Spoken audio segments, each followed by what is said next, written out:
What is up, my rebels? Today we're talking about the upcoming 2021 NCAA Wrestling schedule and some of the major events coming up. Because it is going to be on the best matches in this schedule, it's mostly going to be Big Ten matches and a few Big 12 ACC events scattered throughout. And then a week from then, on January 15th, we got Iowa versus Nebraska. This one is pretty interesting. Because it's really going to prove if Iowa is a contender or not.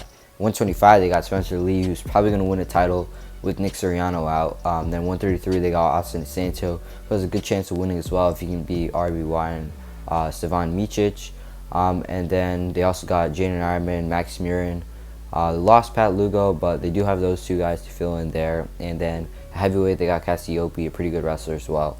So they potentially could have maybe 4 or 5 NCAA titleists on their roster this year, which is going to be pretty interesting to see how they do against Nebraska and really prove if they are a contender or not for the NCAA team title. And then the day right after that is Penn State versus Rutgers. Also going to be proven if Penn State is going to be a contender. Iowa, Penn State, they were always the top two schools for the NCAAs, but a lot of people think Penn State has ended their dynasty.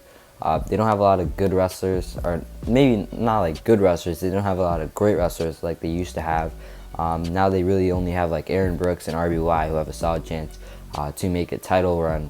But it will be a good, interesting thing to watch to see how Rutgers is going to wrestle against them with Sammy Alvarez, Sebastian Rivera. Don't have Nick Sirianno anymore at 125, but Rutgers still is probably a top 15 school. Then a week after that, on January 22nd, Minnesota versus Iowa. Probably going to go with Iowa winning here.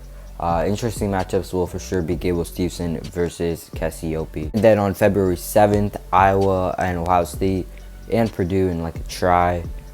Pretty interesting to watch that. Of course, Iowa is probably going to be the favorite by then. Purdue is also a pretty good school, good wrestler in Devin Schroeder. Then Ohio State should be interesting to see Anthony Eshmandia wrestle. The Decatur brothers probably going to wrestle there, and Sammy Sassel as well. And then the day after that, Penn State, Wisconsin, and Michigan. Penn State, Aaron Brooks from Robbie Young, of course. Michigan, also a pretty good school. They got Dylan Ragusin, who's probably going to wrestle at 125. Stevan Micic probably go up against RBY and Seth Gross from Wisconsin. And then Mason Paris probably will go against Trent Hidlay from Wisconsin. And then Michigan also has Logan Nassau. So they are also a pretty good team. All three of those teams are pretty good, so it should be a pretty interesting try. Then on February 12th, Iowa versus Penn State. These duels are always interesting to watch when these two schools square up against each other. But yeah, Iowa's probably going to dominate by that point in the season.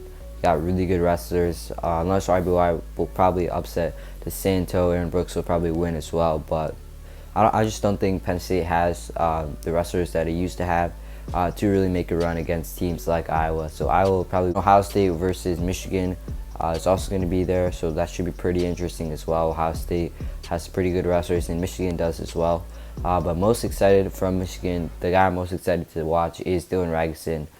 Guy really made a splash on the freestyle scene in the past few months, so it really should be interesting to watch in the upcoming NCAA wrestling season. Probably won't redshirt him because it's a year of free eligibility, so yeah, should be pretty interesting to watch. And then finally, the big tournaments. I think on the 26th, it's a Friday, the EIWA championships. Then on the 27th is the MAC championships. 28th is the ACC. I think it's also the MAC the second day of that, and then the SoCon championships. And then 6th and 7th of March is the Big 10s, Big 12s. And then 2 weeks from that, I think it's March 18th, is the NCAA Wrestling Championship. So yeah, should be really interesting wrestling season to watch this year. Not as great wrestlers as there were in the past, of course, with wrestlers like Nick Sirianno not wrestling, a few other guys who are not gonna wrestle this year. But yeah, that's gonna wrap up our video for today. If you guys enjoyed, make sure you leave a like, comment down below, and sub for more wrestling content like this. Peace.